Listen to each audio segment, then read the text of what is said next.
The story of the Jaguar D-Type does not begin on the asphalt, but in the contemplative silence of Malcolm Sayre's drawing boards. Sayre was no ordinary car designer. He was a man of aeronautics, a mathematician who saw air not as an obstacle, but as a fluid that needed to be seduced. In the mid-1950s, while most racing cars were still metal boxes pushed by brute force, Sayre introduced the monocoque concept and the iconic rear fin. Every curve of the magnesium and aluminum bodywork was calculated to provide stability at over 170 miles per hour on the dreaded Mulsanne Strait. Imagine the scene. The interior of the Coventry factory, the smell of oil and cold metal, and the vision of this organic silhouette emerging. Jaguar wasn't just building a car, it was creating a wind predator. This design was so advanced, it made rivals look like relics of the past. It was the pinnacle of British engineering, a promise of absolute dominance that carried within it the audacity to defy the laws of physics in an era where safety was at best a footnote. June 1955 arrived with an almost unbearable electricity in the French air. Le Mans was the epicenter of the world, a stage where nations dueled through machines. On one side, the surgical precision of Mercedes-Benz with their silver arrows. On the other, Jaguar's technical elegance. The D-Type brought a secret weapon, disc brakes developed with Dunlop. While Mercedes drivers had to struggle with overheating drum brakes, Jaguar drivers could wait until the very last millisecond to anchor the car before the corners. Mike Hawthorn, Jaguar's prodigy driver, personified this British confidence. He was fast, fearless, and wore a bow tie under his racing suit, as if attending a gala dinner. The crowd of 300,000 felt something monumental was about to happen.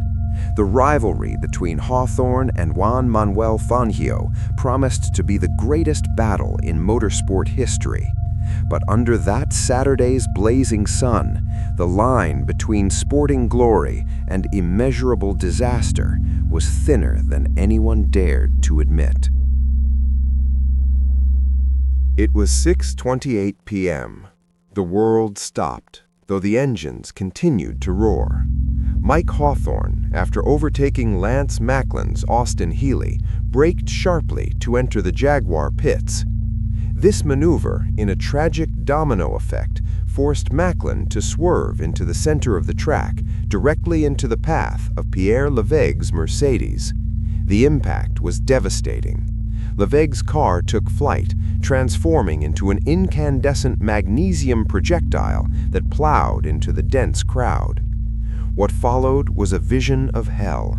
Debris flying like guillotines, and flames that could not be extinguished with water due to the metal's composition.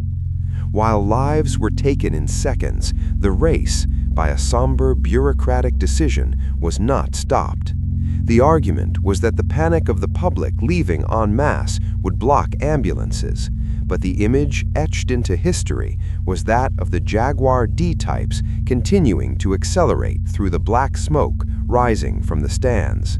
The roar of the engines mingled with the screams, creating a dissonance that would forever change the ethical perception of the sport. As night fell and the dimensions of the tragedy became clear, the atmosphere in the Jaguar pits was one of icy tension.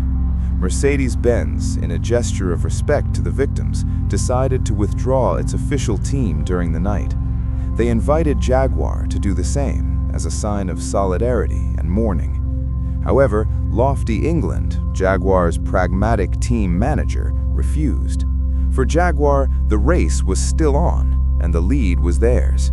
This decision to remain on the track while their main rivals silently loaded their cars onto trucks sparked one of the greatest moral controversies of the 20th century. Hawthorn continued to drive with an almost hypnotic fury. The French press, horrified by the carnage, began to portray Jaguar as a cold and calculating entity, willing to trade lives for trophies. The D-Type, once an engineering marvel, now raced under the shadow of relentless public judgment, cutting through the darkness of the Sarthe night while the world outside began to ban motorsport in several countries. When the checkered flag finally dropped on Sunday, Mike Hawthorn and Jaguar were the official winners, but there was no genuine celebration. Hawthorn was photographed smiling and drinking champagne on the podium, an image the European press used to crucify him in the following days, labeling him the cruel winner. Jaguar had achieved what it wanted: technical validation that the D-Type was the fastest car in the world, capable of beating the powerful Mercedes. But the victory was tainted. The French government temporarily banned street racing, Switzerland banned it permanently, and Mercedes itself would withdraw from the sport for decades. The first act of this story ends with Jaguar at the top of the podium, but surrounded by a deafening silence. The 1955 victory did not bring the expected joy, but rather a heavy responsibility and a stain that the brand would need to reinvent itself to survive. The stigma of having won the saddest race of all time. After the trauma of 1955, Jaguar stood at a moral and financial crossroads. Public pressure was immense, and the brand needed to protect its prestige. In 1956, Sir William Lyons made the drastic decision to withdraw the official factory team from competition. However, the XK straight-six engine and the D-Type design were too perfect to be simply forgotten in a warehouse. It was in this climate of uncertainty that an unlikely figure emerged: David Murray, a Scottish accountant and enthusiast. Murray founded Ecurie Ecosse, a private team operated from a small garage in Edinburgh. While the factory in Coventry went silent to avoid controversy, the Scots painted their D-Types in a deep metallic blue, adorned with the cross of St. Andrew. This paragraph marks the transition from corporate hubris to the pure passion of privateers. The sound of Jaguar engines no longer represented the coldness of a giant corporation, but the resilience of a small team that believed the D-Type still had a story to tell. It was the beginning of one of the most romantic and effective partnerships in motorsport history. Le Mans, 1956. The circuit still carried the scars of the previous year, with new safety barriers and a more cautious crowd. Without official factory support on the track, few believed Ecurie Ecosse could face the new machines from Ferrari and Aston Martin. However, Jaguar had left a gift in Murray's hands. The car was inherently superior in terms of durability. While the powerful Italian engines suffered from mechanical fatigue over the long hours, the blue Jaguar, piloted by Ron Flockhart and Ninian Sanderson, maintained a hypnotic pace. The contrast was visually magnificent, the Scottish blue cutting through the morning mist of the Sarthe track, contrasting with the vibrant red of the Ferraris. The privateer D-Type wasn't just fast, it was constant.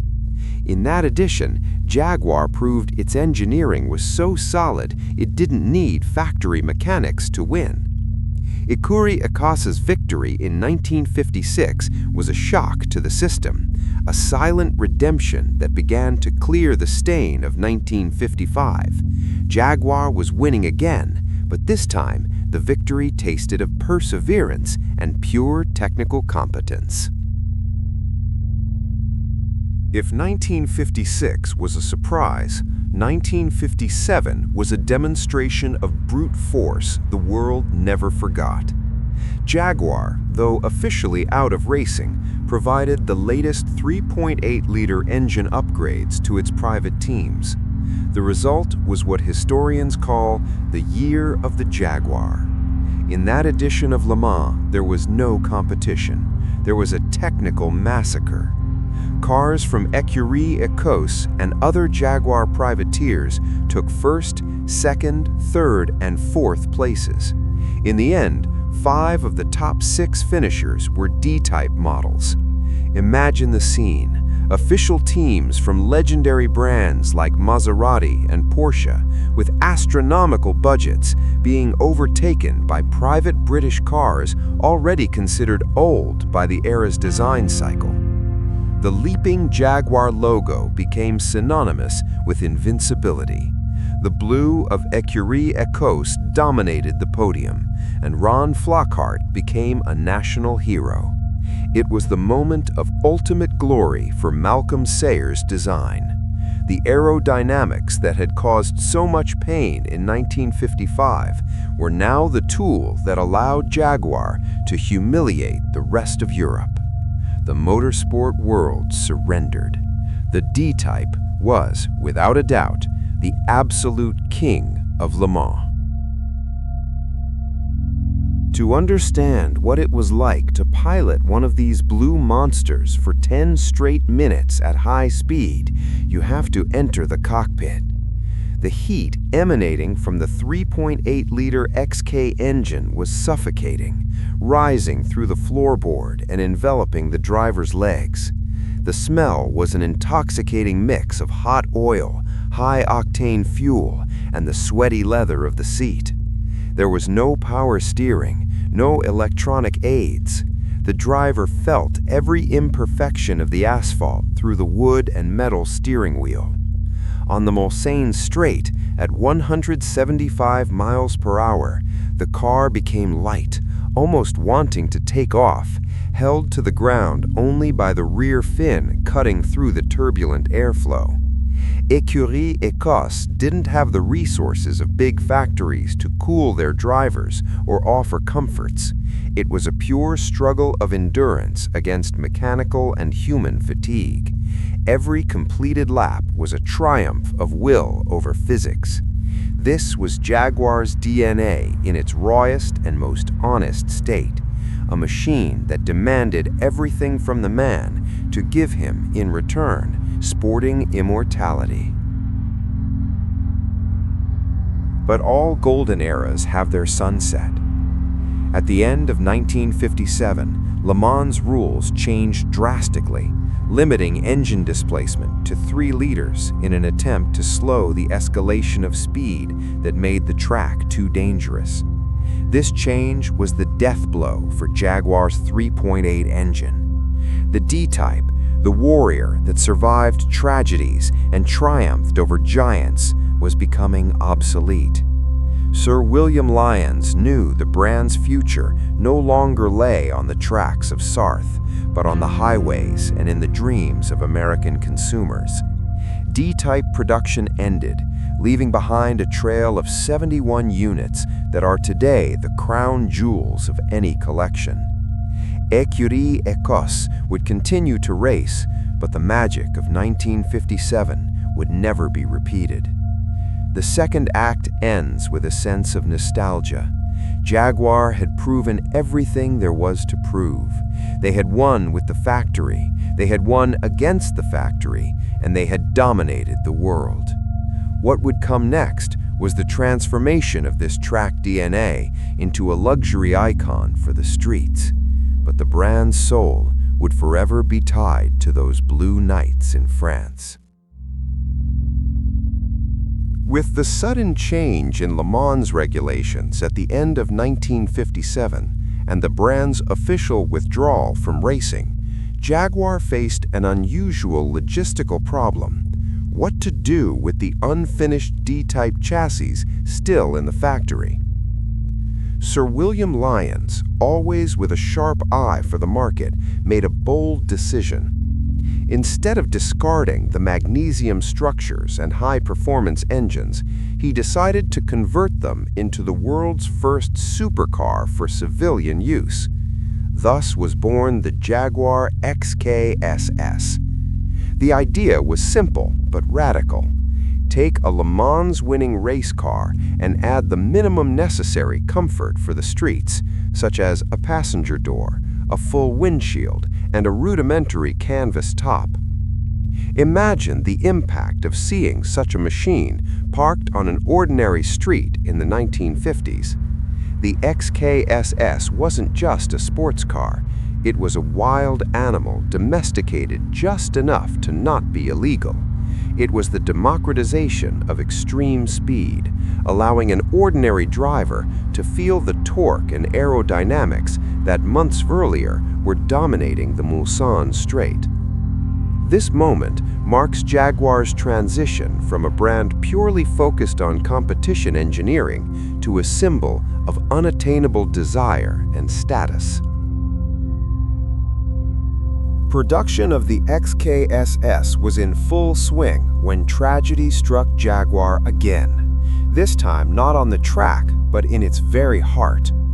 On the night of February 12, 1957, a devastating fire broke out at the Browns Lane factory. The flames, but the damage was immense. Of the 25 planned units for the XKSS, only 16 were saved or had already been delivered. The rest turned into pools of molten metal under the rubble of the assembly wing. This disaster not only prematurely ended the XKSS lineage, but also created one of the greatest rarities in the automotive world. The fire, in a way, purified Jaguar's history, elevating the surviving examples to the status of almost sacred relics. The silence that followed the fire at Browns Lane symbolized the end of an era of handcrafted racing manufacture, forcing the brand to look toward the future and mass production, but leaving behind a mystery and exclusivity that no amount of money could buy. Among the few surviving XKSS units, one in particular became the embodiment of Jaguar's mystique, the car bought by actor Steve McQueen. Known as the King of Cool, McQueen was a talented pilot and saw in the Jaguar the perfect combination of rebellion and sophistication. He had his car painted in a deep British racing green and affectionately nicknamed it the Green Rat. For years, McQueen was seen speeding his Jaguar through the Hollywood Hills and down Sunset Boulevard, often outrunning police who tried in vain to catch him. The image of McQueen, with his effortless style behind the wheel of a car carrying the DNA of the tragedy and glory of Le Mans 1955, consolidated Jaguar in the American popular imagination. The car was no longer just a victory tool on French soil. It was now a counterculture symbol, a beacon of freedom and an untamable lifestyle. McQueen's XKSS still exists today and is one of the centerpieces of the Peterson Museum, serving as a living testament to how Jaguar managed to transform the pain and controversy of the tracks into a mythology of elegance and irresistible power. The DNA of the D-Type and the experiments with the XKSS culminated in what is often cited as the most beautiful car ever manufactured, the Jaguar E-Type, launched in 1961. When Enzo Ferrari first saw the E-Type, he admitted with a hint of envy that the British had created perfection on wheels. But the beauty of the E-Type was not just superficial, it was the direct descendant of the lessons learned in 1955. The monocoque structure, the disc brakes, and Malcolm Sayer's relentless pursuit of aerodynamic efficiency were all there, but now wrapped in a form that enchanted both enthusiasts and art critics. Jaguar had come a long way since the dark days of Le Mans. It learned to channel raw speed into something socially desirable and commercially viable. The E-Type saved Jaguar financially and defined automotive design for an entire decade.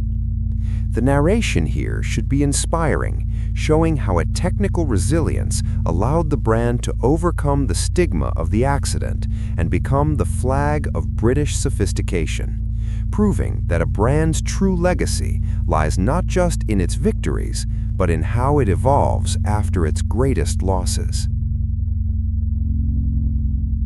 Looking back at that period between 1955 and the late 50s, we see a complete narrative arc. What began with an indescribable tragedy at Le Mans, which nearly destroyed global motorsport, ended with Jaguar setting the safety and performance standards we use today. Jaguar's insistence on continuing the race in 1955 and its absolute dominance with Ecurie Ecosse in the following years created a sense of invincibility that still resides within the brand. Today, when we see a modern Jaguar, there is an echo of that XK six-cylinder engine and that vertical fin that cut through the French air. Jaguar's story after 1955 is a lesson in human nature, our capacity to create beauty from chaos, to seek excellence even under the weight of criticism, and to transform war machines into icons of art. This documentary ends not just with a summary of wins and losses, but with a tribute to the engineers, drivers, and visionaries who believed the Jaguar should keep leaping, no matter how high the barrier. The legend of the D-Type remains alive, not just in museums, but in every road curve where the passion for driving overcomes logic, keeping the spirit of Le Mans pulsing eternally.